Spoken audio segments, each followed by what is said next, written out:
What's Wednesday? The what? The what? Are you kidding me? Can you please speak with an open mouth and loud? That's not going to cut it. The fish tank. Oh, wow. I could hear you from 8 feet away. Marilyn, what is Wednesday? The fish tank. The fish tank panel. What time does the fish tank panel start? 10 o'clock. What happens if you come at 10 o'clock? You're late. You're late. Wow, imagine that. So if you're on time, you're late, right? So it starts at 10 o'clock. Your judges, I would imagine, are probably going to get here before 10 o'clock because they probably live by that rule of if you're on time, you're late.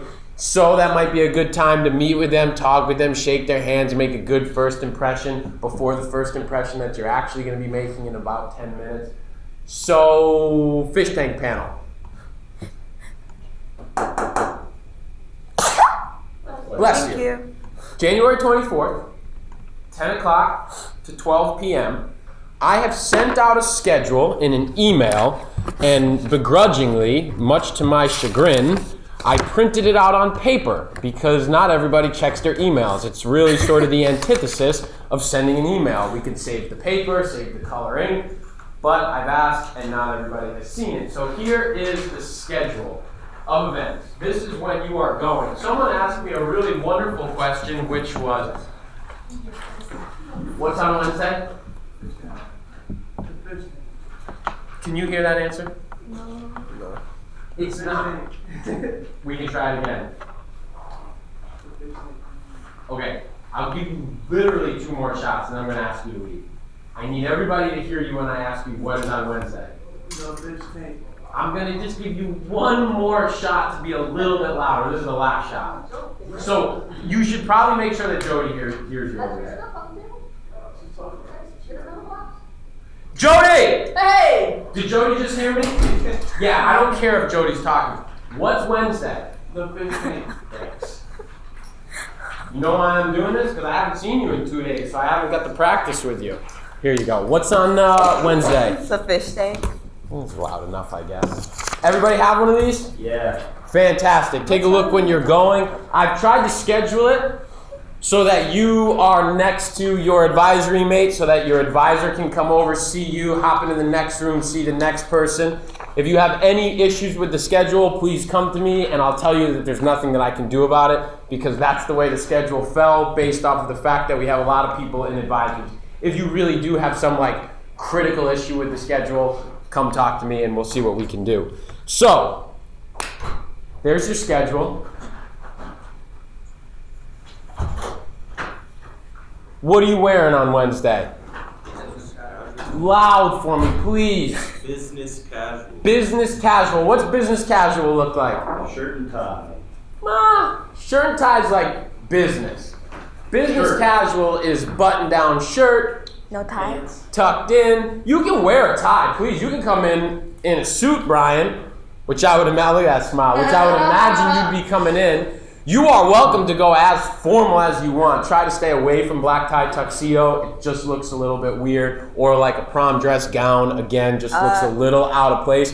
Unless, of course, you're in the prom dress business, but you probably don't want to do that. No rips, tucked in shirt, nothing too short, nothing too low, that sort of stuff. Any questions on business casual? Okay. What are you bringing in on Wednesday? I can't hear you.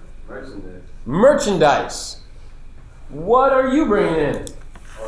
What are you bringing in? Merchandise. What are you bringing? Are you bringing in merchandise? I will bring in merchandise. You have merchandise? I can get merchandise. Do you have merchandise? Not at the moment, but I can get it by then. Okay, so if you don't get your merchandise, what are you bringing in? Pictures. Pictures of your merch. Let's not complicate. Let's be realistic, right? If you got merchandise, fantastic. What are you coming in as? My suit. A bit. You're a suit. You're a businessman. You got all dressed up. What are you coming in with? Food. Food. Have I told you if there's any food allergies yet? No, I asked you. You did, and I dropped the ball on that. Now, I'm glad that I'm asking you. We're sending out a thing on Monday to the judges as a reminder. I'll include that. I can't imagine there's anything good. No fish sauce. I don't know. What are you bringing in? I'm not pointing past. I'm pointing at you. Oh, greeting cards. Greeting cards. What kind of greeting cards? Valentine's Day. What do you got to do to get those Valentine's Day greeting cards? Go on Etsy.com and find 2 or 3 that I like. And then what? Then, send them to you. And then I'll buy them. And then we do what? Print them out. Print them, cut them, you'll come in, right? Bring your stuff in. Bring your stuff. You are here for the whole class, not just your time slot. You don't show up for just your time slot. You don't leave afterwards. We're here for the whole class, all right? Just as a clarity's sake. How long do you have to present? 3. I hear 3 minutes. Anybody else want to amend that? 8 minutes. 8 minutes? What do you mean 8 minutes? You're 8 minutes apart, so So you got 3 minutes to present your slides and your pitch. And what's that other 5 minutes? Q&A. So you got almost double the amount of Q&A. So you can practice and prepare yourself for 1/3 of this. About. The other 66%, about. The other 2/3, wow. It's up in the air. Anything can happen. So you got to be prepared to start thinking about some of the questions you might get asked. Part of your homework might be, since you're going to video and send yourself pitching and presenting your slides to me by Monday at 10 a.m., maybe you get yourself an audience and they ask you some questions. Hey, ask me really tough questions. That's a big deal. Note cards are okay. You've got note cards on your table right now. I have more. Note cards are fine. Big pieces of paper are not fine. Quickest way to show everybody you're nervous is to stand up there with a flapping piece of paper. A note card, at least I can get 2 hands on them and hold them here, right? So it's for your own benefit, yes. Is writing things on like the inside of your hand that you're not going to be shaking people's hand with an okay move? Yeah, I read that in a book by Sarah Palin. It's a great one. I don't know if anybody gets that reference, but no. I mean, sure. But no. Why? You have note cards. Yeah, that's true. Someone invented note cards to get you off of that thing. What a great invention. And they're available for free here. It's so wonderful. Yeah. Okay. Yeah. So then, if you want to then bring out a notepad during question and answer, as you get asked questions, to write down questions that you've gotten before, totally fine. So then you can bring out paper, you can have something, I want to write these questions down as they get asked. We're going to be recording, so you can go back and look at that, but at the same time, you can write them down if you want them for your own record. Questions about Wednesday? Can I throw in that sometimes it's better to have a buddy write those questions down? Like find someone in class that can write your questions down or any feedback? Because otherwise you're up there writing and you lose track of time, so it's a really weird, awkward silence. Or you're so focused on writing that you forget to answer the question. Yeah, I'd like to amend what I said. Have your buddy write them down. And if you need to figure out who your buddy's going to be in that room, you have the schedule of the person before and after you. So you know who's going to be around for sure in that room, right? So do that. That's much better. Questions? Big day on Wednesday. Big day. Who's excited? Who's nervous? You should all be nervous. I'm nervous. Should all be nervous. If you're not nervous, you're not paying attention. It's great. No questions, really? Not a one? Yeah, Brian. Can you help me today? I can help you with your pitch today. After class, I'd be glad to. That goes for everybody. From now up until Wednesday at 10 a.m. Okay. That was basically my spiel. Are they sending you their slides so you have them? Yeah, so I have everybody, here are the people who I sent an email to this morning, whose slides I did not have and I asked for. I just shared mine. Manuel, Rashawn, Jensley, Andre, Ricky, Giselle. I've sent you an email. I need those slides by today. If you share them with me on Google Drive, the beautiful thing is that when you're editing them, I will always have your most up-to-date version, so send them to me through Google Drive, not like a document, through email. Just share them with me, and then I'll have your most up-to-date slides. So you have an email from me if I don't have your slides. I sent it to you before, so a lot of people actually already shared them with me. I will have them pulled up in order for you, ready to go on both TV screens, there and there, okay?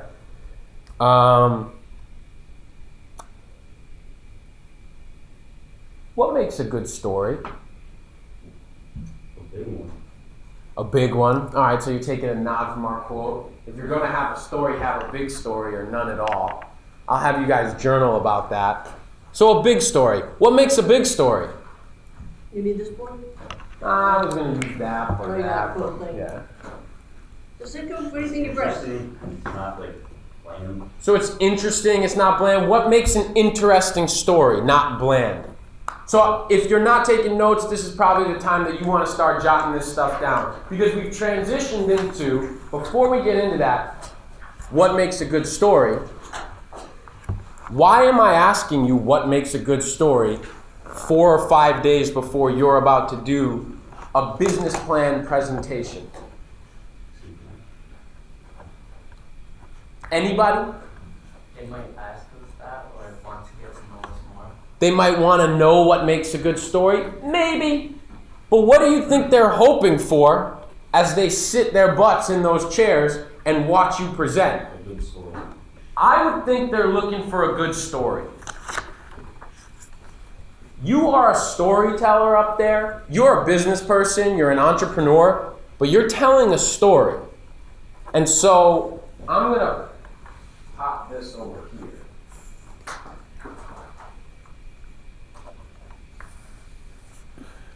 That's crude, but why don't you, can you pass these out to everybody? So,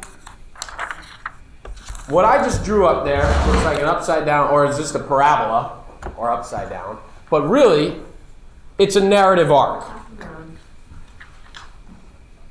And it's pretty crude, and the one that I'm handing out to you has a lot more peaks and valleys and words, and it's beautiful, and I love it. You are telling a story, and you said you make it interesting. Somebody who's not Liam, tell me, how do you make a story interesting? You show a struggle. All right, so you can show a struggle. Great. Before that, don't go off of this yet. If I tell you a story, today I woke up, I got in my car, and I arrived at school. That's a story. It's a pretty weak story. Details. Specifics. I need specifics. I need details. Your story begins with a beginning. Your story begins by setting the stage. How is everybody here setting the stage on Wednesday? What's the first thing you do? Introduce yourself.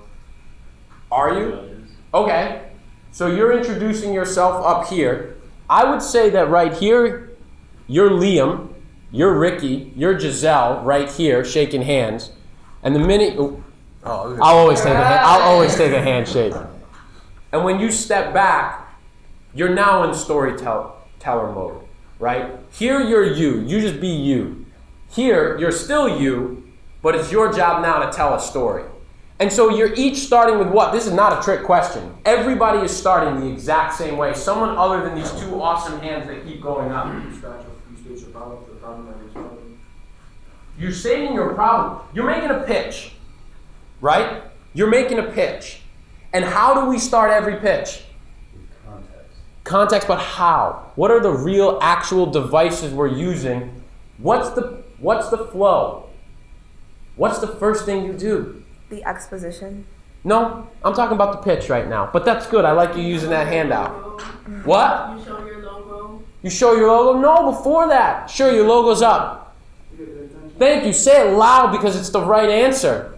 You get their attention. You get their attention. You're all getting everybody's attention in a different way. So yeah, your exposition, your beginning is to get their attention. Startling fact, statistic, big question, big smile, But that's your moment to get their attention. And the start of a story, I've got to get your attention, right? So if we're doing this, I'm hooking you in right at the beginning. Oop, my ears are going up. Someone stand up and get my attention with their hook. Come up here. Someone come up here and get my attention. Those are your two judges right there. That's why the room is set up. Who's going to get everybody's attention?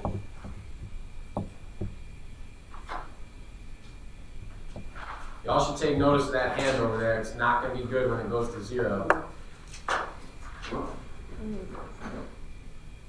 So far, you all get to stay. Good morning. That's all. Wait, do you want me to do the rest or just Well, say? I want you to go through the process of getting their attention. So where does it begin? Here, come back here. I'm gonna do that. But I like that you got up. Think about it as this, if this is Wednesday. It's Liam's turn. How's it You begin? already shook their hands, Oh, okay. right? All right, sure, no, I was We going to got a ask. table here, that's fine, fair. You shook These their are your hands. judges. Yeah, You you're just up. got called up.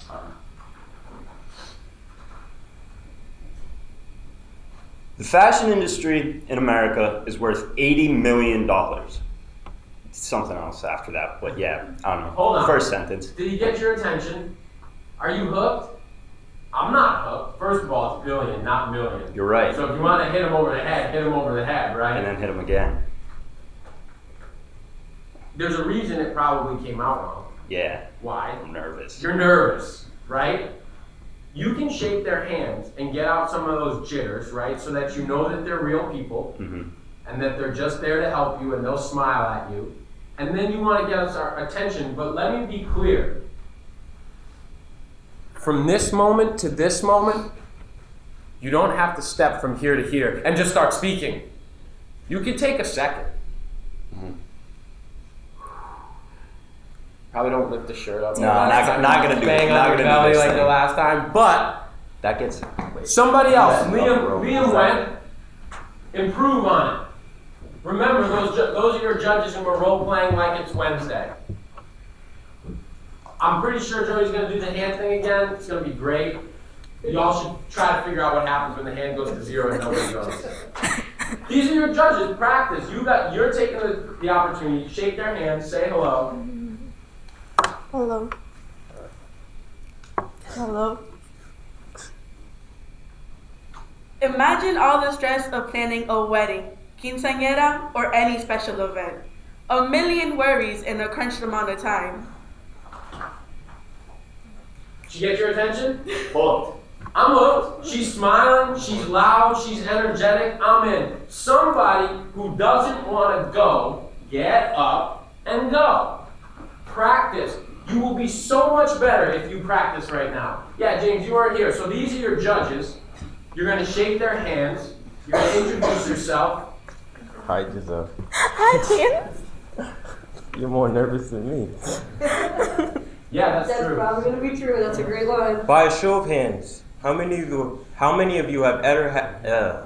I did it again. All right. All right, start again. Good morning. How you doing? How you doing? Wait, if you're going to shake his hand and say something to him, look him in the eye. All right. You're already looking towards Giselle. Good morning. Good morning.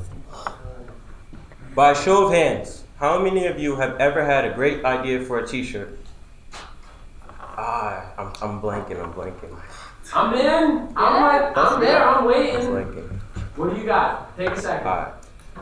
By a show of hands, how many of you have ever had a great idea for a T-shirt? And then I would say, now keep your hand up, and they would. Do it. Do it. But nobody's raising their hand. Well, so by the way, you're not ending the. It sounds like you have more of the question. Yeah, ask so the question. Ask the question Look and at us then. like, Okay. By a show of hands, how many of you have ever had a great idea for a T-shirt? Now keep your hand up. Oh, I blanked again. Keep going. I don't know what the rest is. I'm blanking. Keep your hand up if you made that T-shirt a reality. Keep your hand up if you made that T-shirt a reality. Now, for those of you Whoa. who did, pause. Pause. You just got the reaction that you wanted. Everybody just put their hands down. We're going. Wait a second. All these people with great ideas and they didn't make it happen. That's what you're waiting for, man. You got lucky. It worked. It's the first time you ever tried it. It worked in a room full of entrepreneurs too. People that get things done, right? And they all put their hand down. Do it again. By a show of hands, how many of you have ever had a great idea for a t-shirt? Now keep your hand up if you've made that idea a reality. For those of you who... Pause. Oh, Take a second. Take the Let moment. everybody That's your move moment. around. alright. By a show of hands, how many of you have ever had a great idea for a t-shirt? Now keep your hand up if you've made that idea a reality. For those of you who don't have your hands up, this can still be... I'm blanking. This can still be an inspiring way to design. And then, At what point do I get to just? Yeah, you gotta tell the others. Oh, the rest of you t-shirt designers, feel free to put your hand on. So, I love your voice. I'm in. We're all raising our hands. We did what you wanted. You just gotta practice, and you gotta know that you're gonna blank if you don't practice, right? Because you're getting nervous. All right. So, James, talk with Nick a minute. you got one shot. I've given you like 8 shots today to use your big voice. I'm using you as an example right now, but this is for everybody. You'll be pissed. You'll be pissed after Wednesday if you don't give it your all and you don't internalize some of the things that we're talking about.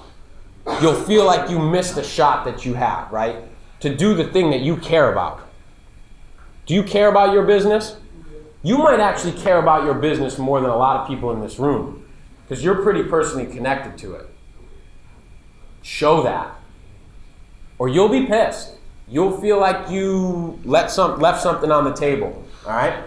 That goes for everybody, but I'm looking at you because I haven't seen you for no fault of your own. I'm just telling you, I want to catch you up, all right? So on that chart, now that I hooked you in, you are all starting with a pitch. You're all starting in the same place. If everybody's doing the same thing, it's kind of hard to differentiate yourself. If you're the last person to go on that day, they've seen 8 other pitches with a bunch of people trying to hook them in. So the more hooks they see, the more time they've had that thrown out and brought in, they're going to be they're going to be looking for more, and they're going to be looking for more. So you got to keep raising the bar. So right here, we have what's called an inciting incident. Something happens in the story. What's happening in your story that you hook them in, but then, now that they're listening, they go from listening to really paying attention. What do you have to get them to pay attention? A solution? Before your solution, Problem. Oh, incident. so I want to put a moratorium on you, and wow, almost you from speaking, but I'm going to have... They're giving me all the answers. I need other people tagging themselves in. When I say moratorium, I mean I don't want to hear from them right now. I need to tag other people in. A problem. Your problem is when I need to hear, is when I need to really pay attention. Because an entrepreneur, an investor, what do they need you to have a good business opportunity? A solution? They need you to have a problem before a solution. They need the problem. So who wants to step up here, who I haven't heard from, and they want to tell me either the way they pitch or just tell me their problem in a way that I'm going to believe you. And here's the thing. We're going to build. Hook me and go to the problem, because that's what every one of your pitches are about. And it's going to get harder and harder as the class goes on, because you're going to have to hook, then you're going to have to problem, then you're going to have to solve. So for those of you who don't like talking, the further we get into this, the more you're going to have to talk. So I'm just giving you that now. Hook me and hit me with a problem. Start to finish. Yeah, oh, practice, practice, practice. Hi, how are you? Hi.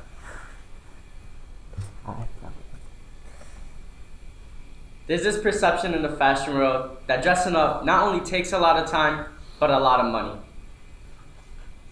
Do I see the rest of my pitch or just You that? do. You do. Start from the beginning again. Who was with him? Who believed him? Why? No, go ahead. He was into it.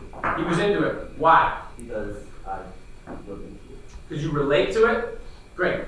They're going to keep talking and stealing all the answers. They're just going to keep stealing from you. So, why'd you believe him? Or did you? I did. How come? His voice. His voice, what about it? It was loud and I don't know. It just made me believe it. It was loud and what's the word? There's a word. Right here. Confident. He was confident. This guy's got it in his pitch. I can't explain what confidence is, but I know it when I see it.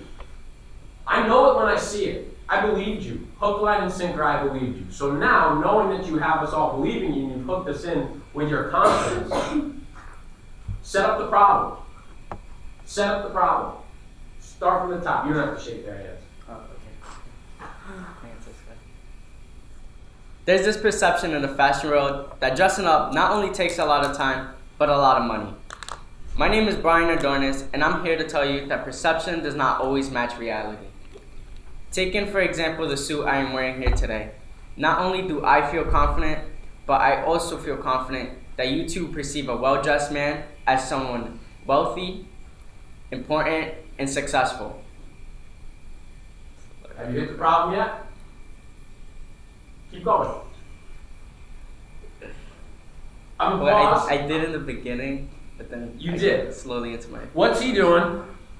One thing, one word. What's he doing that's making all the difference right now? Posture? Posture's great. The Gestures. gestures are great. There's something else. One word. He even knows it. He just whispered it under his breath.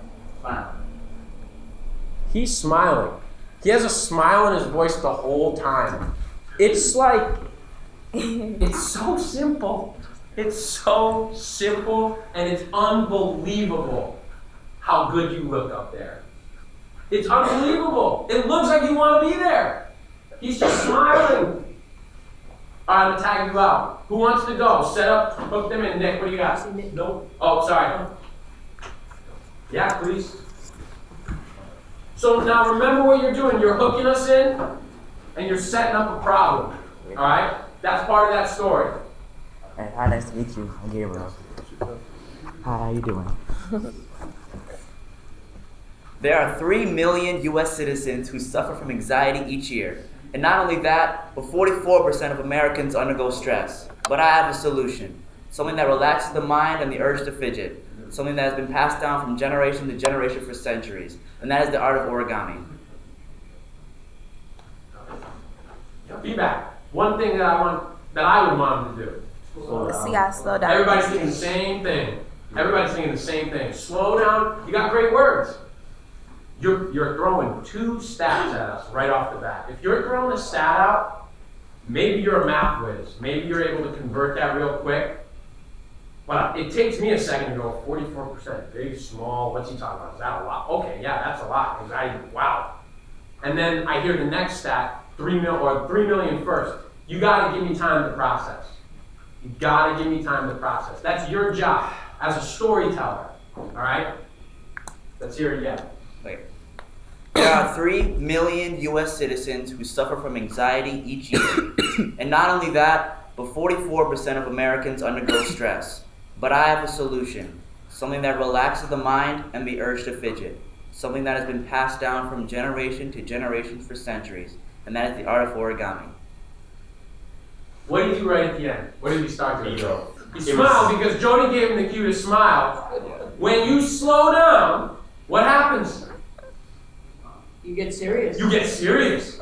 All of a sudden when you're going fast, like, I'm so excited, I just can't help myself. I speak very seriously. It's a balance. It's everybody. It's all of you plus me. It's everybody. If you slow down, all of a sudden I get really serious. You've got to give me a fine balance. It's the art of what we're doing here, okay? You want to try it with a big smile and slow? Okay. There are 3 million U.S. citizens who suffer from anxiety each year. And not only that, but 44% of Americans undergo stress. but I have a solution. Something that relaxes the mind and the urge to fidget. Something that has been passed down from generation to generation for centuries. And that is the art of origami. The art of origami. All right, wonderful, beautiful. All right, so a hook. Sometimes your hook is the problem, right? I mean, we're starting right at the same spot. Okay. I hook you, I got a problem. And so now, right here is what we call rising action. What's the point of the rising action? I believe it's on here, right? Hold on. Yep, I love it and I appreciate it. Somebody I haven't heard from. You know who you are. What's the point of rising action? What am I doing at this point? In my story, if I just hooked you in, I gave you an inciting incident, meaning now you're paying attention because there's some conflict. Did you say that earlier? Somebody said that, I thought. There's a conflict, there's a problem, there's something that needs to get solved. What's my rising action? Building towards a solution. So you're right, but let me say this. The way the presentation is set up, we give you the pitch, then we go back to the problem. So that's your inciting incident again. The problem is actually part of that rising action. Your solution actually makes its way right here. Your solution comes a little bit early within the way this is set up. So the solution, if you think about it, you have two opportunities in this presentation for your solution. You have your solution slide, then you go mission, and then social impact, and then you go description of business or products. So your solution is almost, the first time you bring it, is to say, yeah, there's a solution. I got one. I'm going to tell you a little bit about it. I'm going to mention what it is, but I'm not going to give you all the details. I got to wait. So I'm going to give you my solution. So somebody come give me their hook, their problem, and their solution, knowing that your job is to sort of still grab me and hold me so that I'm wanting to hear more about what your mission is, what your big vision is, how you're going to resolve all this stuff together, if that's making sense. I told you, so we're only going to build and add more. You were about to get up.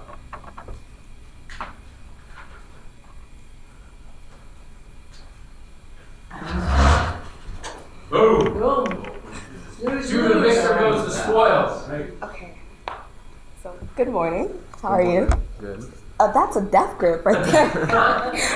He's got the real skill over there. Good morning. Good morning. 1 out of 6 men and 1 out of 3 women will experience sexual assault in their lifetime. Everyone thinks they're immune. You might think, I don't stay out late, or I don't dress provocatively. The fact of the matter is, how late you stay out or how you dress does not cause assault. Assailants do. So do not rely on chance because the odds aren't good. Rely on WatchWe, the app that's always watching out for you.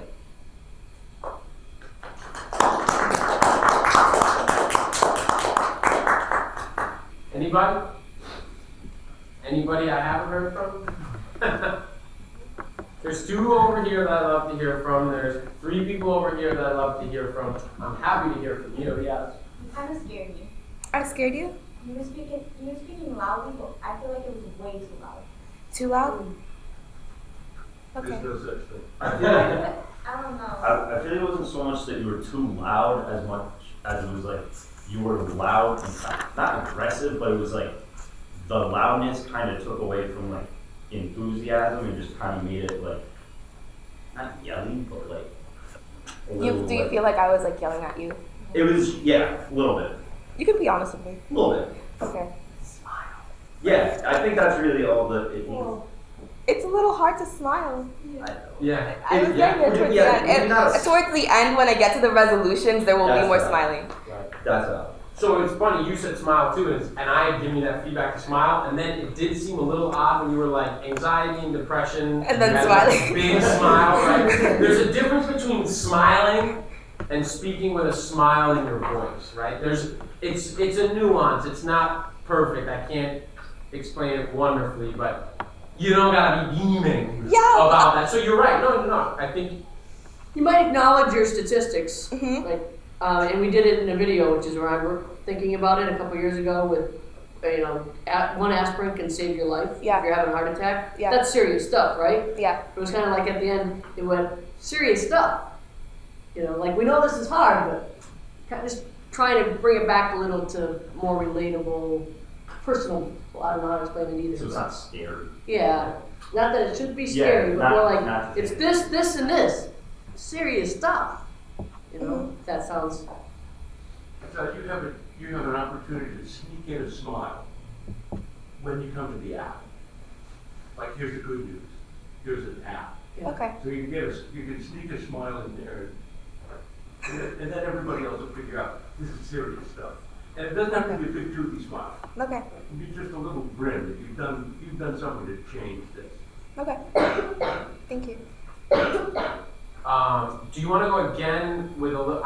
If I see it again, I might have better feedback. I don't know if you want to see it again to give feedback, but I agree with this, right? There was like a little bit of a tone where it's like, wait, are you mad at me or are you like, what's going on here, right? So try it again with that feedback if that's at all helpful. Okay. Mad at the situation. Yeah. Okay. 1 out of 6 men and 1 out of 3 women will experience sexual assault in their lifetime. Everyone thinks they're immune. You think, I don't stay out very late, or I don't dress provocatively. The fact of the matter is that how late you stay out or the way that you dress do not cause sexual assault. Assailants do. So do not rely on chance. Rely on our app, WatchWe, the app that's always watching out for you. That was good. That was a lot. I did that really weird thing in the middle.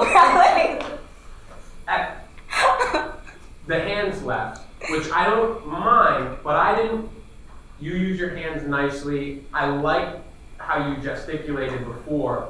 It didn't need to be hammer, right? There was like a lot of this, but still hands, it was more fluid. So it's a balance, right? Okay. Somewhere in between that, right? And so we can work together, but I like it.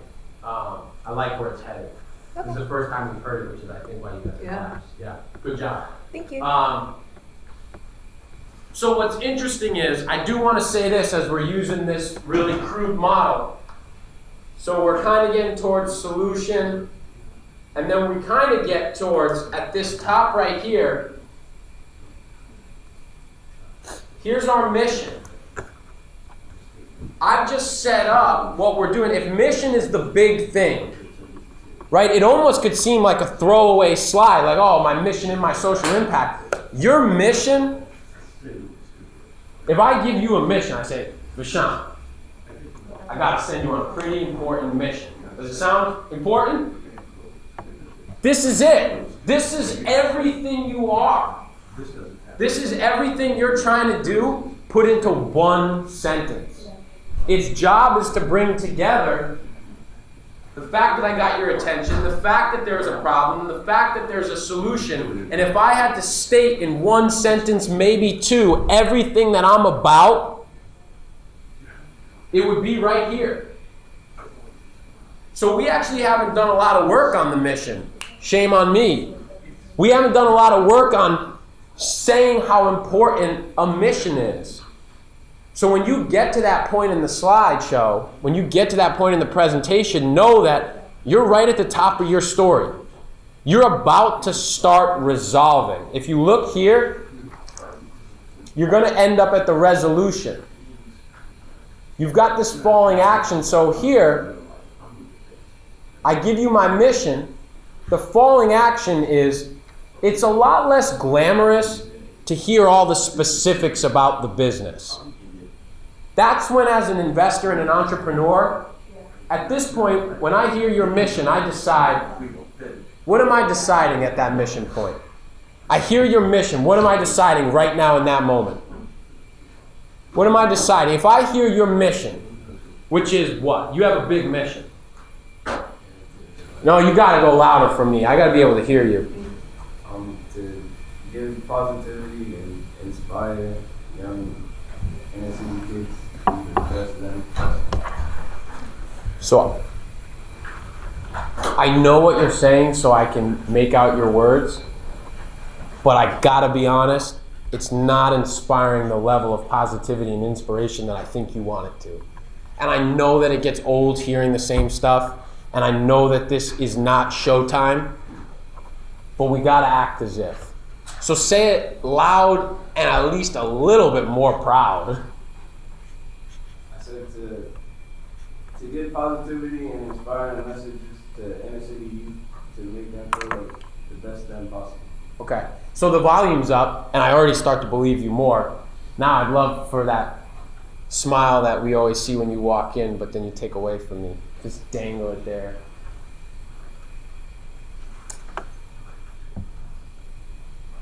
At that mission, when I hear that, I'm sitting here, I'm the investor, I'm the judge, I've heard your problem, I've heard your solution, now I hear your big mission.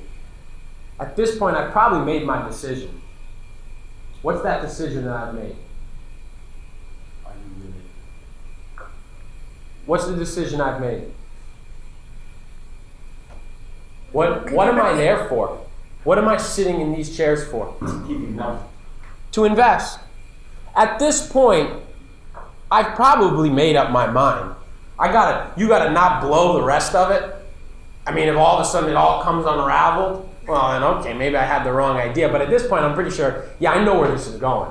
This is either going to a really awesome place, or I'm gonna give them some constructive feedback on how they can do it better the next time. So this right here, this falling action, is kind of the nitty-gritty of, and here's how I'm gonna do it. Here's what I'm doing. This is the business. It's the description of the product or service. This is the less glamorous, less sexy, just like, let me now explain to you the mechanics of how this business works. It's important. You can't blow it, but my guess is if you've hooked them, you've got your mission, that you've probably figured out how this is gonna work. Interestingly enough, up until this point, we've really been just dealing with the pitch. It then loops back on itself and you do it again. You hit them again with that problem, you hit them again with that solution, you hit them with your mission. And now you tell them how it's gonna work. I'm not gonna have us do the product description slide because we don't have the slides up. I do have them on my computer. But I wanna pause for a moment and open this up for any questions, and then I want to give anybody the opportunity to go up and do what's already been done. Do you have questions for me about why we did this narrative arc, what the point of thinking about this as a story is, how you're going to tell your story? I'm standing behind you, I know, because I'm giving the stage to the next person who wants to go.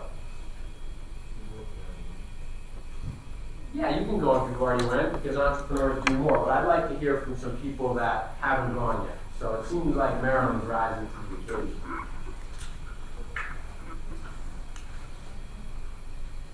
Those are your judges, remember. Hello. Good morning, how are you? Good, how are you? Are you stuck at work and can't make it home to take your dog to the vet or simply take them out for a walk? Whether they're boarding with me or just need a best friend for the day, you'll come home to a dog with a wagging tail and no poop on your rug. No poop on your rug. Oh. I can't remember the rest. All right, hold on. So, really specific feedback. Who here in this moment is stuck at work? I don't feel stuck at work. I happen to be at work. There's only 3 people at work right now, right? So just know that nobody in the room, when you ask, have you ever been stuck at work, right? Because nobody in that room will be stuck at work in that moment. So try, have you ever been stuck at work? You want to grab your book because you Yeah. probably don't have note cards now, and I'm watching everybody come up without notes, which is fantastic. But we're at a different phase now that you probably don't know, so you're welcome to grab your notes. And as Marilyn's grabbing her notebook and Brian is like a gentleman handing that to her. Gentlemen's what? Gentleman's essence. Oh, yeah. all right. Let's give a little bit more for Marilyn to work with. Did we buy it? Try to not be too giggly.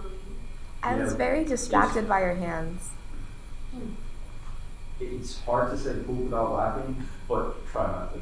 Yeah. Oh, if you're gonna say poop, own poop. Yeah. It's poop. Think of poop, put in puddles. Oh, bro. Do you know I used to have two dogs named Poopsie and Puddles? They were Shih Tzus. Oh no, they weren't Shih Tzus. They were little terriers. Poopsie and Puddles. People didn't like that. Slow down like this thing. All right, so you're slowing down.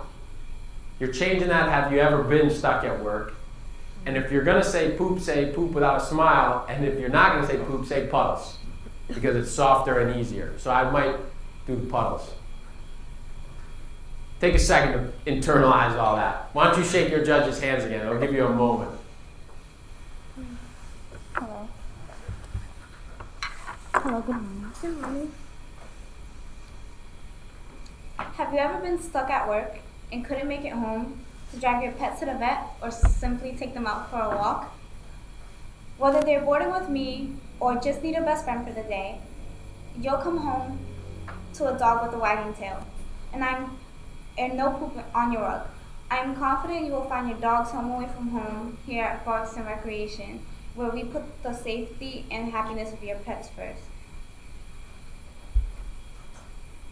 Poop's gotta go. Marilyn's gotta go. What do you think? Who's buying it? Who's believing it? We're not buying it yet.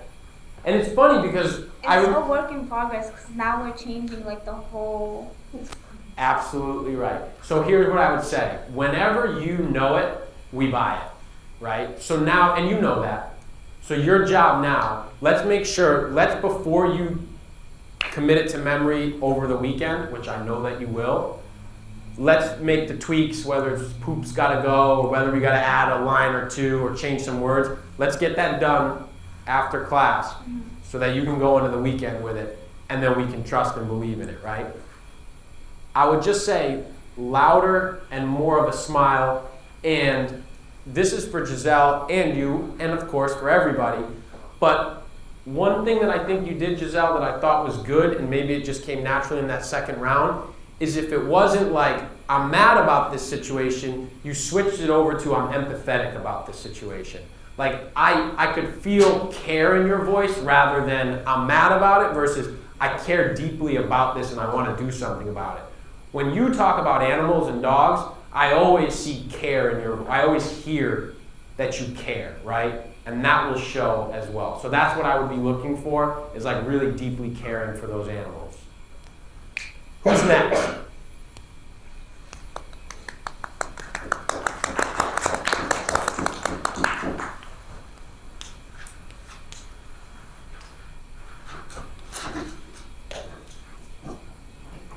I will throw out there, like she went up there, totally new pitch. A lot of you don't have totally new pitches. So if she can do it. How are you? Good. How's it going? The average household buys 30 individual greeting cards per year, but not all of them are appealing or apply to the person that you're giving it to. Hi, my name is Sean McGonigal, CEO of Cards with Charisma, where we design, print, and sell greeting cards. With a high-speed production copier and a commercial hydraulic cutter, I can design any card for any occasion. That's all I can remember. I should go back to my notes and say. You have them? Bring Yeah, them with you? Bring them I'll with bring you. them with me.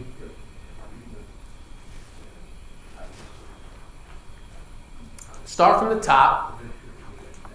And Like top, like I yeah, gotta start shake from the their hands? beginning. Shake their hands No, again? you're fine with the shaking Oh, of hands. okay. Give me a little bit more energy. Now that you have the words, you won't be searching for them as much. Raise the bar on the energy. I mean, if you're Cards with Charisma, what are we looking for? Charisma. Yeah. Charisma. That's it. I mean, if you're gonna put it in your name, you gotta do it, right? The average household buys 30 individual greeting cards per year. But not all of those cards are appealing or apply to the person you're giving it to. Hi, my name's Sean McGonigal, CEO of Cards with Charisma, where we design, print, and sell greeting cards. With a high-speed production copier and a commercial hydraulic cutter, I can create a card for any occasion. Christmas, Valentine's Day, or even their average birthday. Funerals. That's what I hear. I know you're not saying it. Is that a thing? The solicited demand for cards is crazy.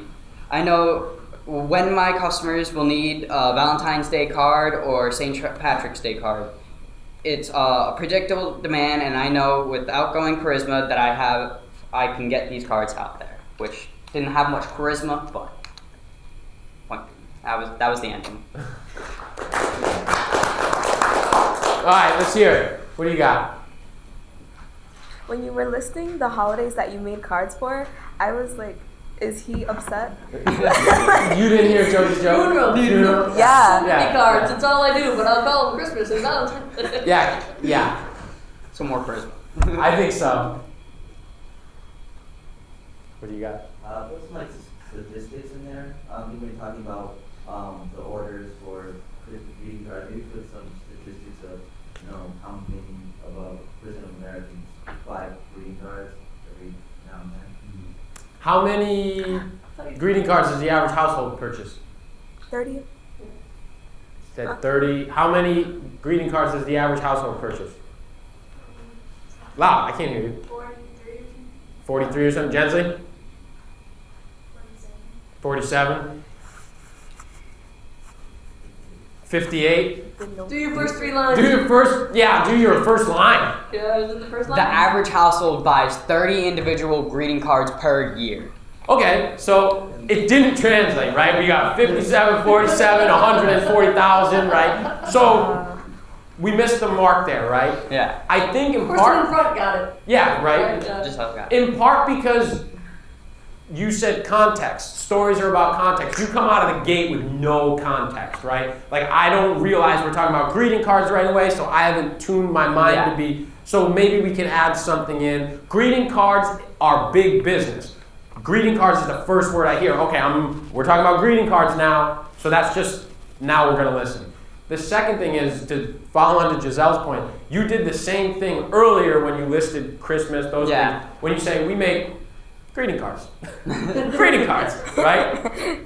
We make amazing greeting cards. We make amazingly awesome greeting cards. Details, specifics, adjectives for charisma, right? Yeah. So don't go like, we make greeting cards. They're all right. They're fine. They got a little charisma, but whatever. Right? So just know that that's what you're setting yourself up for, and I'm pretty sure that you can nail all those marks, right? Because you like to do that. Okay, thank you. Good job going. The more you practice, the better, right?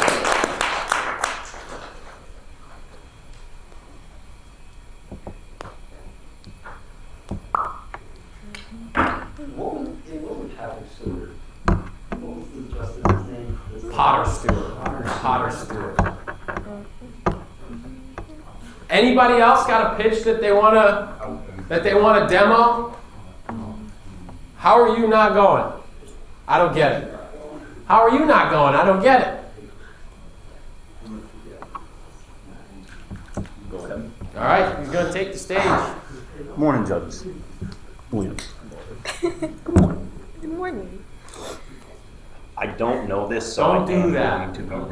That's right. You're not talking You to should us never- anymore. You're no, on I was stage. talking to Don't myself. do that.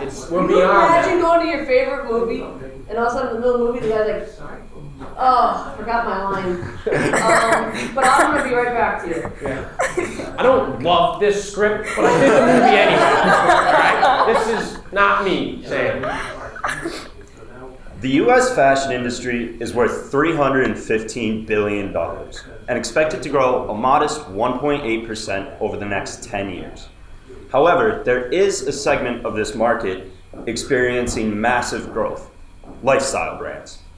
Due in large part to the 88 million millennials in America, this growth stems from millennial values laying increasingly in authenticity and brand identity. While neither factor is easy to quantify, there is a sense of understanding amongst those who share these values. Put best by Justice Potter Stewart, I'll know it when I see it. When we see authenticity, we know it. When we identify with a brand, we wear it. For those who share my passion for clothing, there is an issue with most lifestyle brands today.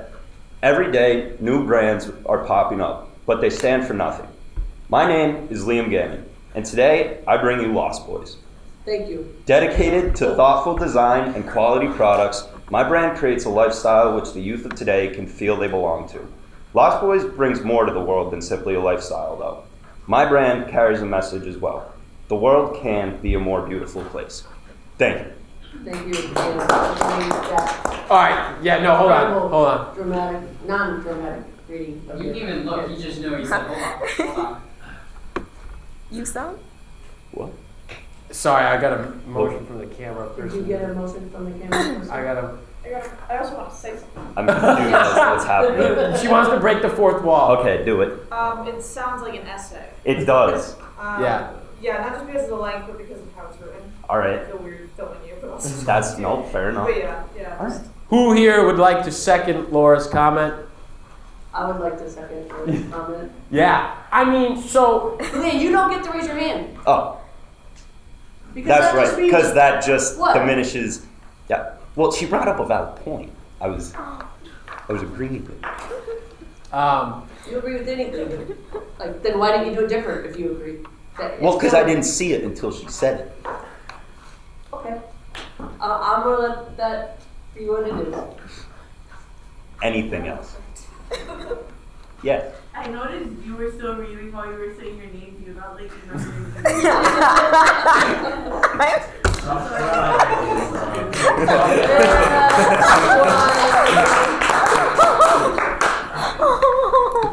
I think he's sticking his tongue out. Thank you. All right. Gracious. You sound very gracious.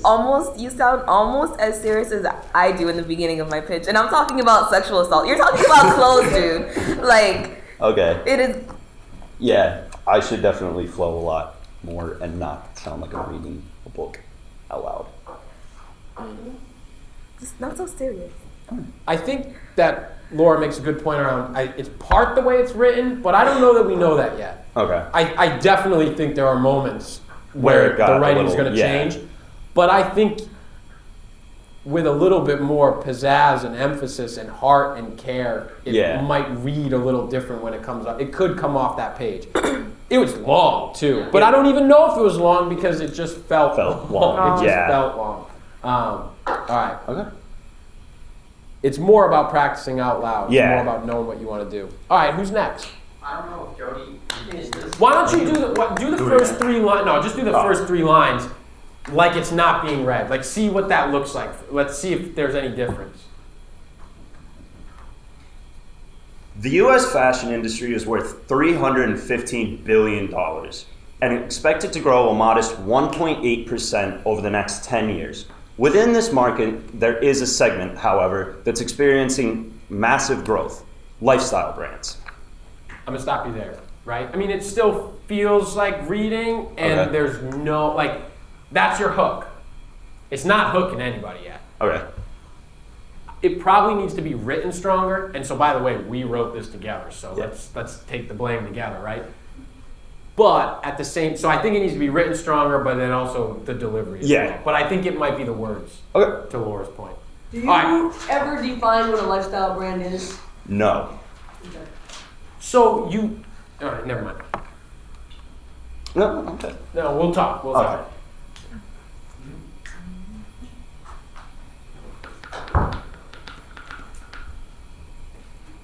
This is so much more low stakes than Wednesday.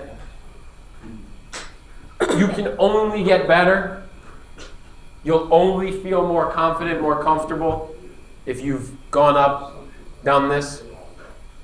And I will say this, I think Brandon has said it, I think I've said it. That panel in front of you, they are so rooting for you to do well. Like they literally come in here, I'm more nervous than the kids. Oh, I just want them to do so well. Oh, I hope I don't say anything to offend them too much. We just want them to get better before the competition. Like, those are the things we hear before and after. Oh, so hard. Like, I wish he'd have smiled more. It would have been so great. We can't just say that in the middle of their pitch to them, though. But we are sitting there smiling at them, hoping they smile back. Oh my God. Yeah. Yeah. They so want you to do well. You look like you want to go. Anybody who hasn't gone, want to go? This opportunity.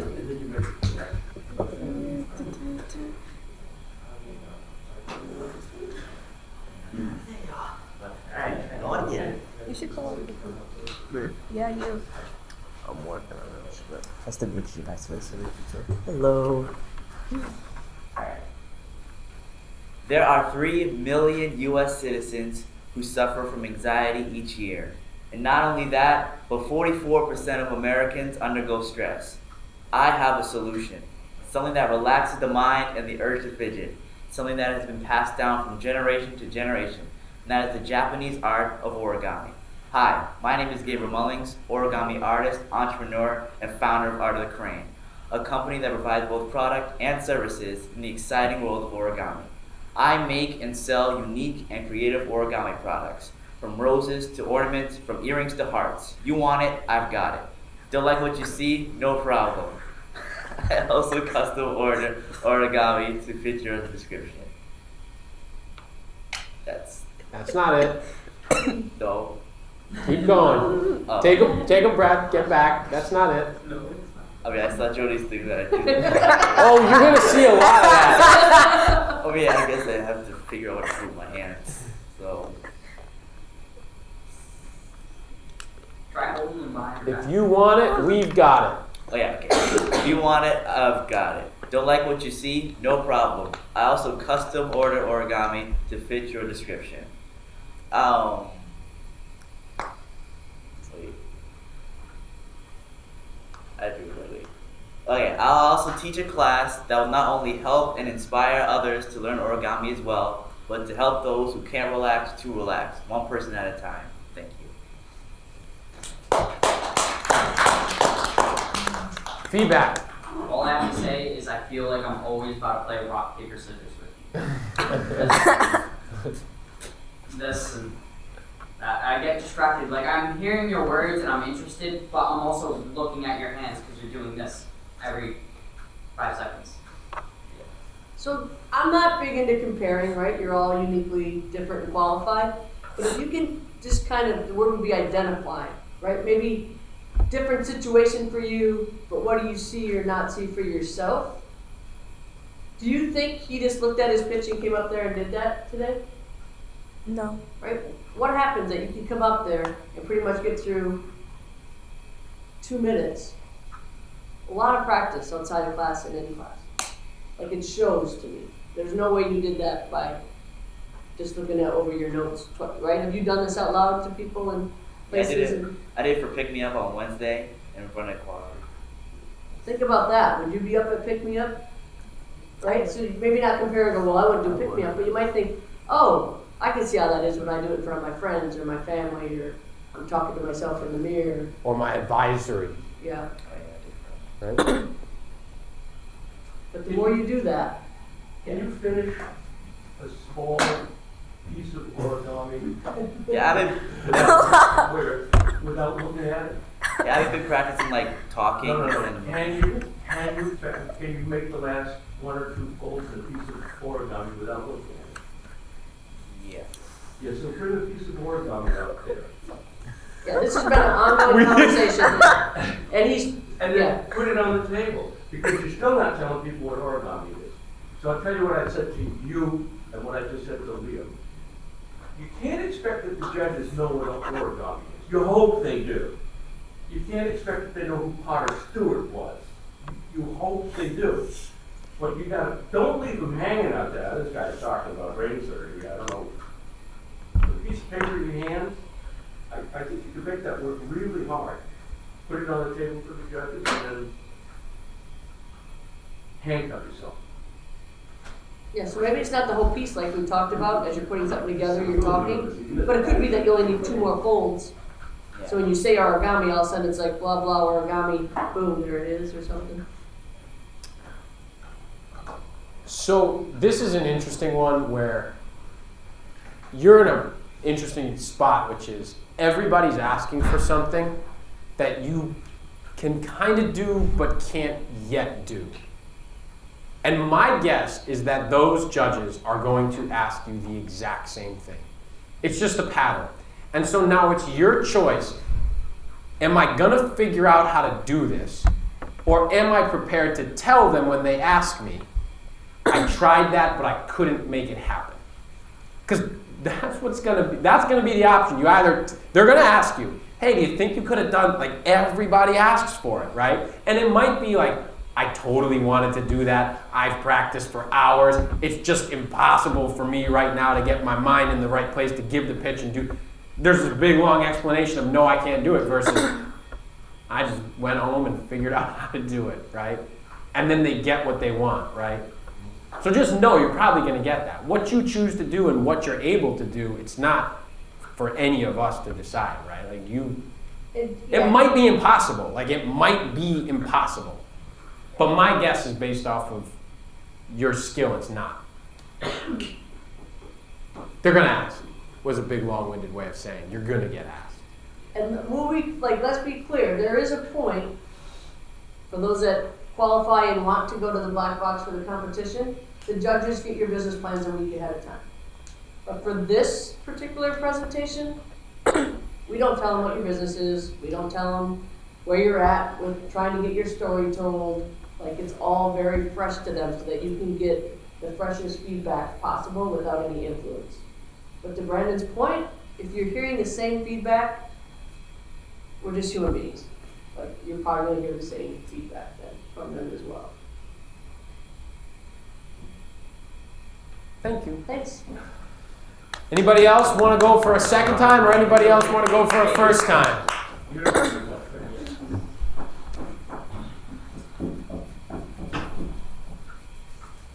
Missed opportunities? I mean, if you don't want to be up there, there's. Oh, hi, Carla. Let me leave. One moment, Carla. Sorry.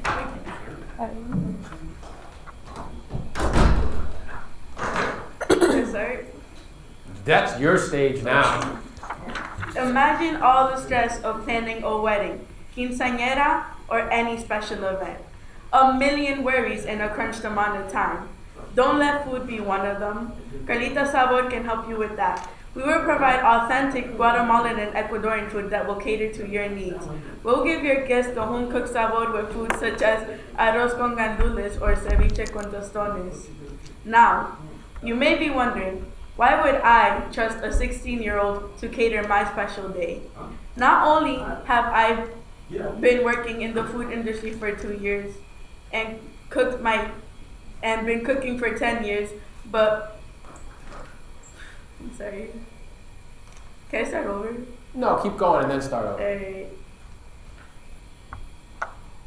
I am currently working with a successful chef who has been featured on The Road Show, but I have passion, and as a Guatemalan and Ecuadorian, I know authentic. If that doesn't show you, let the food speak for itself.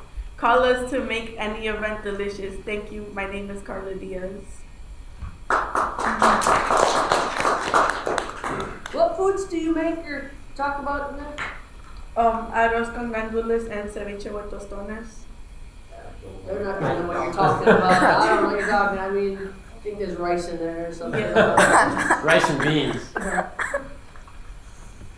You just might want to tell them what that is. Okay. And the next thing you said was you might be wondering, and I thought you were going to say like what I just said. Yeah. 16. So, translate in not a word, like don't say, that means rice and beans. That is an amazing traditional rice and bean that tell me why you chose those two things, right? So don't just like do a Google translation, right? Like we don't need that. We want to know why that is delicious and what that is, right? That makes sense to you? Yeah. Have photos of it on a slide. I was planning on bringing it in. Even better. So that's the line. The food will speak for itself, right? That's what you mean by that. And then you gotta kind of like make sure they realize that's for them, right? Yeah. Here's a question. Are you going to give it out to everybody in the audience or just the judges? I was planning on like whoever was in the audience, I'll give it to them after like during lunch hours. Okay. You're going to have a lot of people in the audience go, whoa, distracted, like, why don't they get that, right? So just know that, right? People are going to be making little, what? Wait, Yeah. what else? What else for Carla? Slow. Yeah. Yeah. You say your name like before you finish? Like you said, thank you, my name is, Yeah, I kind of mixed that up at the end. You got to slow down. I mean, I just Yeah. second what Jody says. You got to slow down. And still keep that enthusiasm and smile though, you have that. I felt like the first time we saw you, it was shorter. You probably felt like, oh, I'm going to do the whole thing, right? There was more energy, more enthusiasm, more smile. It's hard to keep that sustained throughout the whole time, especially if you're going to show it to me right off the bat. If I know you're capable of it in that first 10 seconds, I'm going to be looking for that smile throughout the whole thing, right? So that's what you got to practice on, is slowing down, keeping that energy, and smiling. And as you're practicing, for everybody, right? And Brandon said earlier, like ask them for their feedback. Think about the feedback you're getting today, because that's what you want to improve on. Ask people, can you please make sure when you're listening to me, you're watching what I'm doing with my hands? Because that's what you're going to start working on from your feedback, right? When you listen to me, can you please make sure you're listening to my pace? Am I going too fast? Am I going too slow? Do I still have enthusiasm? Right? Like ask people specifically what they should be looking for. Anybody else? We know people haven't went yet, right? What's that? People haven't won yet. People have not gone yet. Is everybody going today? Somebody should go. No.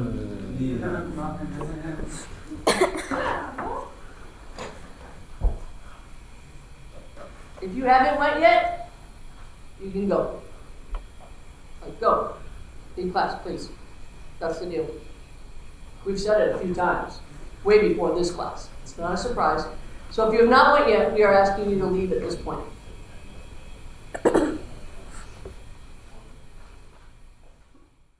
One thing. Transitions. Oh. Transitions. When you're telling a story, you've got to make it smooth. You've got to move up this narrative arc. You got to find ways to transition from one thought to the next thought and connect the dots along the way. I have no magic key for transitions other than to say they're totally unique and independent for everybody's stuff, but there are, for everybody's slides, but there are a few strategies, a few things we can do. We're going to use Carla's slides. We're going to do this together. But does anybody have any thoughts about how you might transition through these slides? Any ways that you're thinking about, like how are you going to, other than I click, right? Let's hear the last line of your pitch. Call us to make any event delicious. Call us to make any event delicious. Click. Let's hear your transition. So you click. So the last thing you just said is call us to make any event delicious. How are you going to transition? Just give me anything. You might not know. How are you going to do this slide? My business offers catering. We make Latin food. Hold on. Wait. What slide is you on? I don't know. All right. I don't. After you do your pitch, what slide do you go to next? Your problem. Slide. Okay. Have you stated your problem already? Yeah. No. Yeah. Kind of, right? You've stated your problem. Who here is restating their exact problem? From pitch to what's on their slide, is it the exact problem? If you've got the exact problem, I got two things to say. You should probably change it up a little bit. Your opportunity is to add on this slide a little bit more detail, a little bit more context, a little bit more specifics about the problem. Are you going to put specifics? You come with some specifics, right? You lead with some specifics. But are you just going to restate those stats, or are you going to somehow say something different? Why would you say something different unless there's more to say about the problem? Great question. Is there more to say? If there's more to say, then does that mean that you enter more specifics? Well, my guess is that you didn't encapsulate the problem in 10 seconds at the very beginning. My guess is that, so here's what I want to say about this. So we'll use your example. Actually, let's stay here. What is the problem that you set up in your pitch? What do you state as your problem? That it's stressful to cook for an event you're planning. Okay. Here's a strategy. If you say your problem, a way to transition into this problem slide is to say, as we've already heard today, it is stressful to plan an event. But the problem is actually bigger than that. Or the problem is actually more serious. Not only is it stressful, if you do get a Latin food caterer, that food increasingly is becoming Americanized. Restaurants aren't serving organic, fresh food, but I want to focus on that transition. As I mentioned, as we've already heard, as we talked about earlier, I'm making a nod to the fact that I've introduced this problem. Though the problem is actually bigger than that. The problem's more serious. Or as simple as, though we've talked about the problem, I think we should spend a little bit more time to really understand it. So there are some specific transitions, and here is one that will always work. If I'm on a problem slide, please hear me out. Please don't look at this slide and go, so the problem in the catering business is. So the problem with lifestyle brands is. So the problem in the greeting card business is. If I want you to listen, here's one thing that you can do for every slide. You can state your slide title, what you're discussing, what you're talking about, as a question. So, what is the problem in the greeting card industry? When I ask a question to you, what does your mind do? It starts moving and it starts preparing itself for what? An answer. Oh, answer's coming. So when you ask a question, so go ahead and give that a try. The question? Yeah, sure. So what is the problem with catering businesses? Okay. So why don't you try the, as we've already, and then here's what I want you to do. I want you to, if you have your stuff, I have all your business plans pulled up here, but I'm using this computer. Why don't you come in here, give yourself a thought of how you're going to transition from your last line to your problem slide. You know what's on your problem slide, or if you don't, you have a pretty good idea. So I want you to think about your transition between your last line and how you're going to get into your problem slide. It could be as simple as, thanks, my name is Liam Gammon. So what really is the problem that we're talking about today? That's like baseline, ask a question. But if you want to add some context or to call back to the problem, I want you to do that. So, yes. And we should always be introducing ourselves in the beginning. Because my thoughts are, for example, I was talking to Doc, and he said that he was talking about something where somebody was pitching him a business idea, and he only cared enough to ask them their name after he had heard the idea and was actually engaged in what they were talking about. So I'm wondering if I should be introducing myself in the beginning, or if that's something that I should be doing towards the end. That's great. And I'm just gonna say this for everybody, right? I don't know if you've ever been in that situation, but I have, where someone will be like, "Hey, I'm Joe," and blah blah blah blah blah blah blah blah blah, and I'm like, "Oh my God, I'm so excited!" This, and all of a sudden I gotta go, "Yeah, what was your name again?" Yeah. Because we don't really sometimes care unless I care about what you're telling me about, right? Yeah. So it's not always bad, not good or bad about saying your name in the beginning, but I think to that point, a lot of times do we really care unless we know what they're selling, doing, or what they're about? Your name should appear within that first beginning pitch. You should be introducing yourself within that pitch. I mean, you don't have to, but as a rule, you're probably at some point going to want to read. They've heard your name here. Maybe. They didn't have to. But in that pitch, somewhere to say, and we've got a solution. Good morning, my name is Giselle Vasquez, or get all the way to the end. And that's why I'm so excited to be talking to you today about what I think is a really big problem and why I believe I have a great solution. My name is Giselle Vasquez. I want to thank you for being here. So let's dig into that problem, right? That could be the transition. It doesn't matter how you're transitioning, but you've got to connect from where you are. To be clear, you're somewhere on a slide in a pitch, and you want to get them to know what's coming next, what they should be priming their mind to get ready to receive, what information. Does that answer your question? Like, as a rule, I'm telling you, like, you don't have to do it, but as a rule for this class, as we give pitches, we put our name somewhere that feels natural within that first 60-second pitch. So your name is here, right? Yeah. It sounds like what you're describing with Doc was a conversation. Yes, it was. This is great. This should feel like a dialogue, like a conversation, even though it's one person talking to other people and they're not saying anything.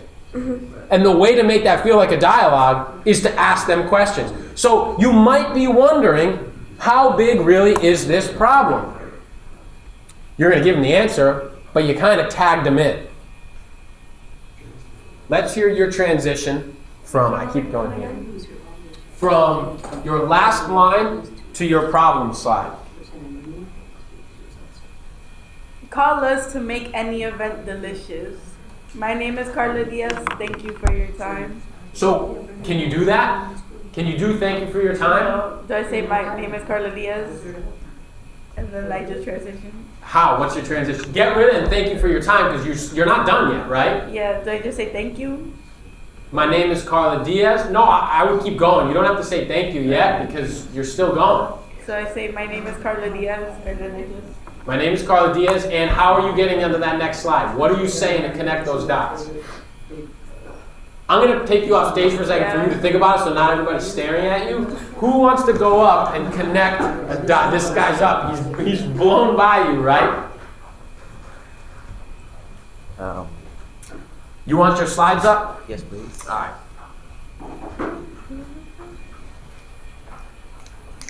Why don't you do the last few sentences of your pitch, and then I'll try to get this up by the time you're done.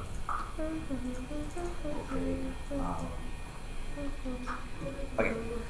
Don't like what you see? No problem. I can't even hear you, and I'm right here. Sorry. Don't like what you see? No problem. I also custom order origami to fit your description. I'll also teach a class that will not only help and inspire others to learn origami as well, but to help those who can't relax to relax, one person at a time. Now let's talk. What is the problem nowadays? What is the problem? The blue on blue. The blue on blue. There's one thing we know. All right, go ahead. Do it again. That's my bad. I knew it would be a problem. Transition again. Try it again. To help those who can't relax to relax, one person at a time. Now let's talk. That's pretty better. What's the problem nowadays? People undergo stress and anxiety. So now let's talk? Kind of. Okay, a little bit. How about we connect them? So now let's talk a little bit more about the problem. Okay. Try that. Okay. So now let's talk a little bit more about the problem. The problem is people undergo stress and anxiety. Fidget spinners and stress balls are such a hassle and it can be a distraction, especially in class. Unmet need. There's nothing out there that is both relaxing and not a distraction or hassle. I would not say the problem is, or just say the unmet need. Yeah. And then go into the bullet point. Do not say unmet need, and then we've got to use sentences. This is what we're working on. Please don't look and go, problem, people undergo stress. Unmet need, you've got to find a way to smoothly transition. And it could be as simple as, a statement. So there's an unmet need out there that needs to be filled. Or, so maybe we should talk a little bit about the need that's not being met. That's not a question. I keep relying on the word so. I would like to roll that back a little bit. Please don't start every line with so. It's a thing that I do that I got to get better at. Yeah. So do we have to introduce everything that we're going to talk about with the header above the bullet point? So for example, does Gabriel need to say the unmet need in this case would be blah, blah, blah, blah? You do not need to say that. You can just address the unmet need. That's great. Okay. You do not need to say every bullet point on there, right? Okay. Who's next? And if you could be so kind as to not have me pull up your slides for each one, that would be helpful, but do you need that? My slide? You want? Yeah, that's fair. Yeah, I gotta change that. I'll do it. No, it's fair. Why don't you start with your last few sentences and then we'll work our way on it. Not just the last sentence? The last few, or you can stall until I get it up. Yeah, I'm gonna do that. Brandon, while you can do and think and do. All right, Liam's up. So when we get on stage, is this gonna be up, like on the first slide? This is gonna be the first slide. This but is this gonna be on already? Yes. Okay, so it's like, I'm not gonna open it up and then have to do this and then the next one, it'll just go straight to the next slide? You are gonna have Lost Boys behind you just like this. Perfect. Okay. Did everybody hear that? You're gonna have your first slide up.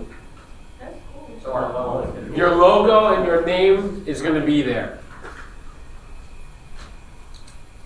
As it stands, the U.S. fashion industry is worth $315 billion. Wait, I didn't hear your. You didn't? Your lead-in. Oh, I forgot to say that. Yeah, let's see the transition. Thank you. Come on. What? That's how. Like, give me. Well, first of all, fine. If you're gonna say thank you, why are you saying thank you? You're still up there. Thank you is how we end, right? Thank you. Right. So let's hear the last few sentences. If you need this. I don't want to say you don't love what I have. Well, we need to do something. This is true. This is everybody, by the way. So be working on your transition right now, because I'm going to tag everybody in. My brand carries a message as well. The world can be a more beautiful place. Now, as it stands, the U.S. fashion industry is worth $315 billion. So the world can be a more beautiful place. So as it's, I mean, there's no link there, right? Okay. And it might not be that you end it there, but the world can be a more beautiful place. And that's why we believe that our place in the $315 billion fashion industry, again, I don't know where I'm going with that, but some connecting to it's a beautiful place. And I'm probably not going to end up using that as the last line. Okay. Because it sounds really awkward. But so, what I'm challenging, whatever you end with, whatever your thought is, beautiful place. How's it going to? How does that flow into? How do you make mention or connect or call back to the thing that you just said and find its place into the next slide? Okay. And if it doesn't fit, fix it or figure out what bridge you're going to build. As a mental model, you should be imagining a bridge that you are setting up. What am I going to say on this slide that's going to bridge me over to my next slide? Yeah? Yeah. Okay. You wanna... No, because I need to get it. I need Okay. to fix the last line. Okay. So do you want to go from so where do you end? Do you know where you end this slide and how you might want to try to transition to the next? Yeah. Kind of.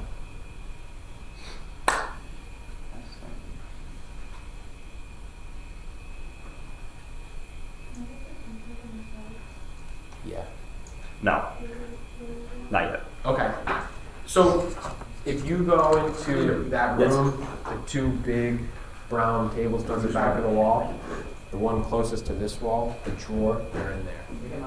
Yes. Why don't you bring the whole stack of slides out? So one thing to do maybe here, even though he's leaving, this is for, oh, he's there. Originality has become a thing of the past. And at Lost Boys, we're going to change that. And at Lost Boys, we're here to change that. That gets me into my solution. We're here to change that. Now I'm going to present you with a solution. Who would like to go with their transition next? Sean.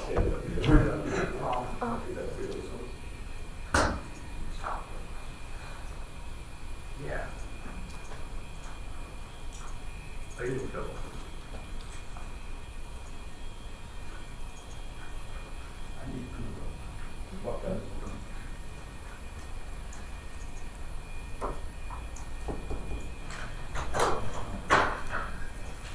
I thought you weren't going to put them up.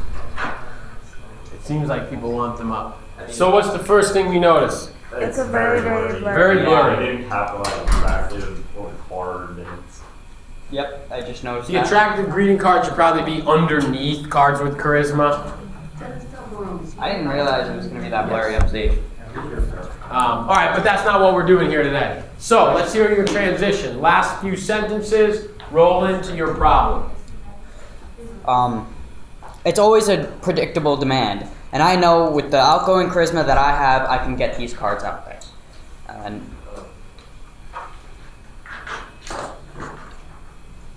I really don't have. I'm trying to think of. What were you doing over there? I was like thinking of a way, but like I was gonna start with the unmet need, and then. All right, so go back to what you say. What's your last line? My last line is, it's always a predictable demand, and I know with the outgoing charisma that I have, I can get these cards out there. Which I would like to change the ending to. Okay. Take the word outgoing. Just because It doesn't fit. Yeah, outgoing charisma is kind of not. It's kind of redundant. Yeah. So, first of all, I think that the last line of your pitch is weak, which is why it's going to be challenging to go into the next line. But I believe that with my charisma, I'm prepared to get these cards out here and address a large unmet need in the market. Click. I can get my cards out there to address a big unmet need in the market. Click.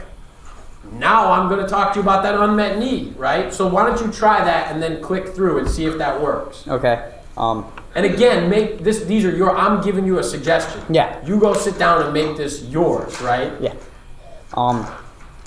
It's always a predictable demand, and I know with charisma that I have, I can get these cards out here. With getting these cards out here, the unmet need is personal touch. What do you got? Oh, the slides, right? So now this blue background, I don't know where we picked up this blue background, but it's got to go for everybody, right? Let's just go white or some light backgrounds, and then like blue and black. We gotta, Anyhow, I thought you were gonna comment on the transition. Or you could have lighter text, but either way, there has to be some light and some dark. Let's go. Let's talk about transitions. Don't say the unmet need. What did I say? Loud. Don't say the unmet need. When you were talking and the unmet need is, I think say, I don't know, change the word.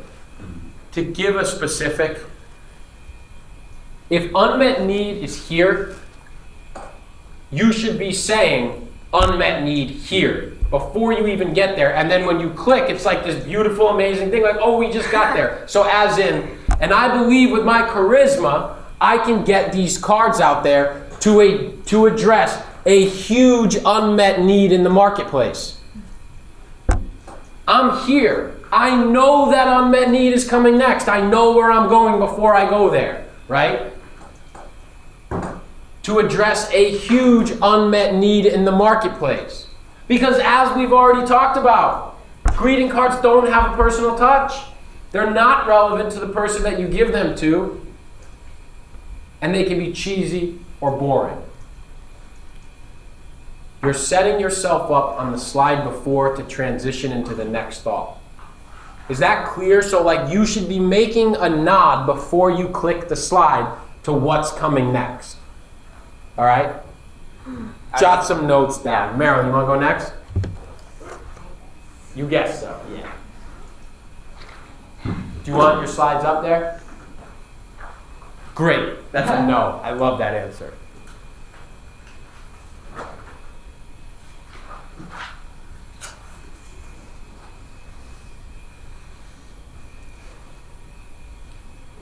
Have you ever been stuck at work and couldn't make it home to drive your pets to the vet or simply take them out for a walk?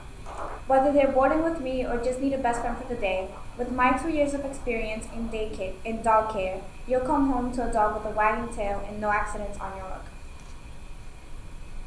Yeah, I don't know how to transition. What's your problem? Not personally.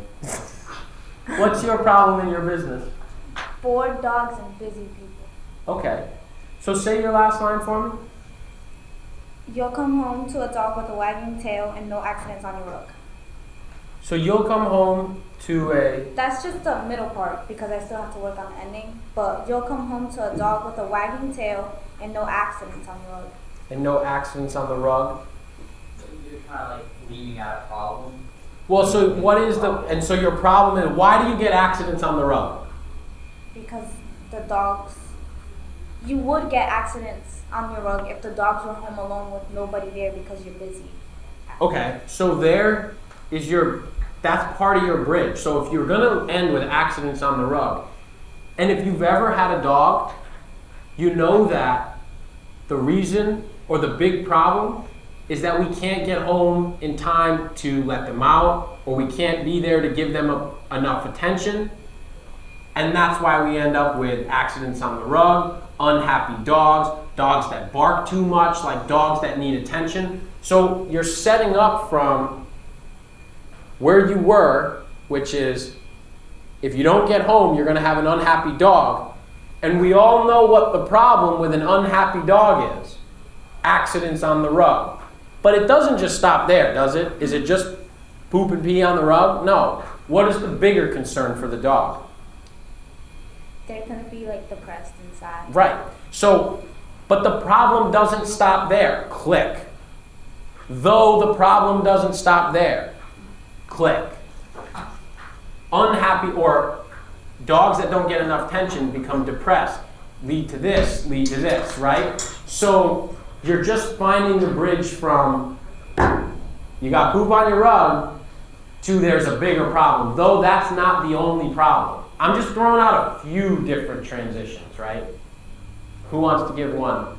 I feel like I'm not being as helpful as I could be, but what I wanted to say, which I sort of said at the beginning, is they're entirely unique to everybody's presentation.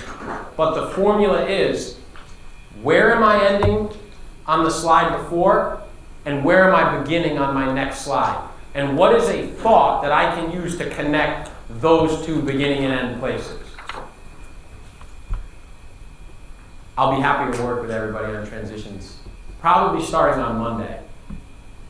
So we need to get pitches done and the slides done so then we can develop your transitions, right? So we could do that today, right? We can do that today, but we need to get those other things out of the way first, like that pitch, for instance, where we're going to end. Who wants to give it a shot? Oh, you're back. I love Do it. I just go from the last line or do I take? You go from the last line into the first line of the next one. Alright.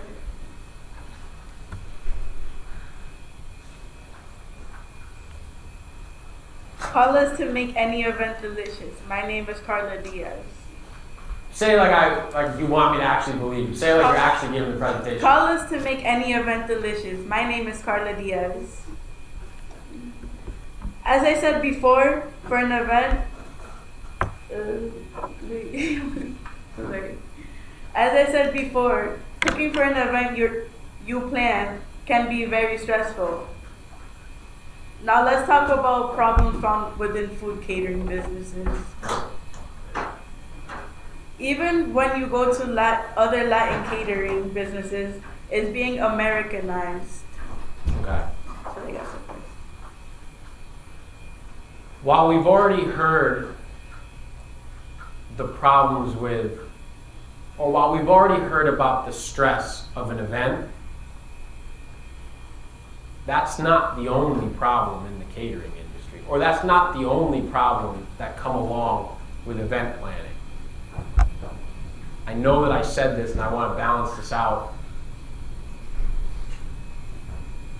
As I mentioned before, is actually softer languaging than as I told you before or as I said before. Like, you weren't listening, right? But I only mentioned it, so I'm going to say it again for you because it's not your job to know. But, you know, I told you this before, as I said to you before, right? So it's a little bit softer. Now I'm getting really nitpicky. I know. Let's work on that transition because I don't want to. Excuse me. Is that fair? Yeah. Anybody else? We're coming to the end of class. Brian? James? We'll go next.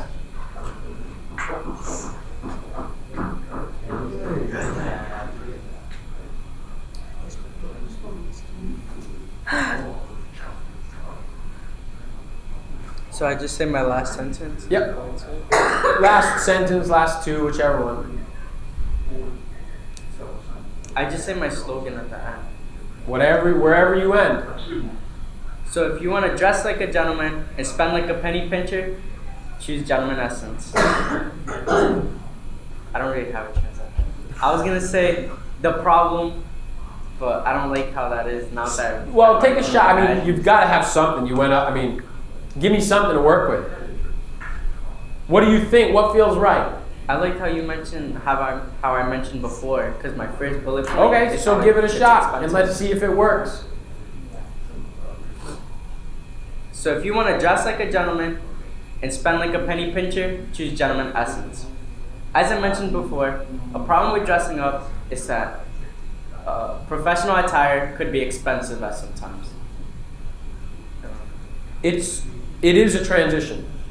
It is a transition. It's not the strongest transition I've ever heard, but I don't feel like you're like beating me over the head with a thing like, as I told you before, like as I mentioned before, but it's like the weakest of an acceptable one that we could do, right? So you really want to think about like what's a stronger bridge now? So that's fine, but it's just fine, right? It'll get you to the next slide. We'll work one-on-one. I mean, this is going to be what I say. We'll work one-on-one to tweak it and actually find that out. But that works as a baseline. Anybody else? James? James is going to be our last victim. Can I put my slides up? Yeah. If you go into Google Drive and bring them up. Brandon's giving up. I've given up. I got a bad left ankle. Not really. It's perfectly fine. Didn't make that connection, Jody, though. I did. I do.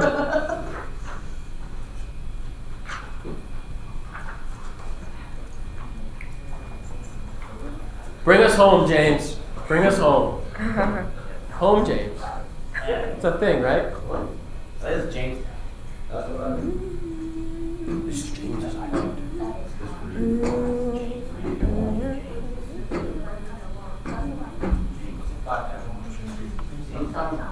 Like a 45-minute drive.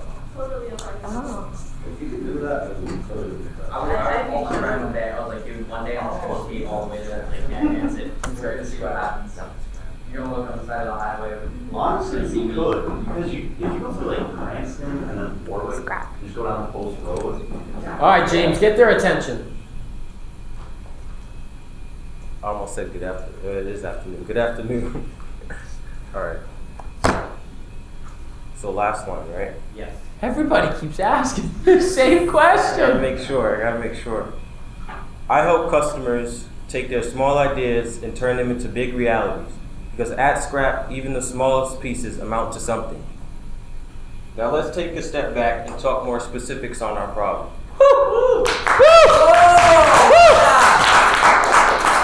Great. Good one, you're ahead, Jay. Home, James! Wow, I'm getting emails off to advisors and you stop me.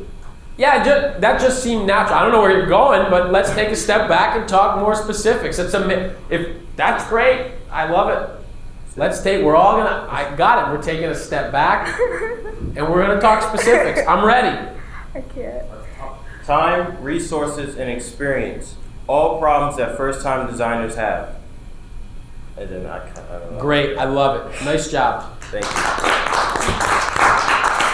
If you need to learn about transitions, please don't come to me. Go to James. James is going to be running a master class on transitions. Thank you, everyone, for participating. You see how that works out. Yeah. You got a question? Yeah.